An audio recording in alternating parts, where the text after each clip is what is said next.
In this video, I'm going to be showing you how to log into our Clever accounts. So Clever is a website that we use with the county that keeps all of the websites that your child will be using on one platform. And it's similar to this page. I have all the links embedded right here, and that's with the Clever, it'll have all the links embedded that we use. So Clever is like your one-stop shop for finding the links that your child's class will be using. So in this image that you're exploring this week, I have uploaded with all of the images, the little icons, the website into here. So if you click on Clever, it'll send you straight to the Clever website.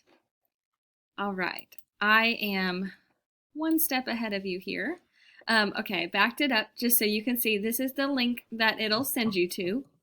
Now, if you came to open house, I gave you a green card that has a barcode on it. You can try using this. I've heard that if you're not using a Carroll County device, that it might not work. And if that's the case, if it doesn't work, then you'll just go to this traditional login right here.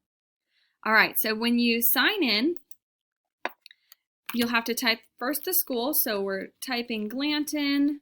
And be careful right here, it shows Glanton Elementary School and it shows Glanton-Heinzman. So make sure you click on Glanton-Heinzman, the Carroll County School District. All right, and then from here it asks you for the login with Google. So that is your child's student Google email address. If you have forgotten what it is, head on over to your student's password page that I have sent you. Hopefully it's up and running by now, and it's got all their login information. So use the Google login that's listed right here and the password, and that should be the one and only time you have to log in that way. All right, guys, that's all for this video.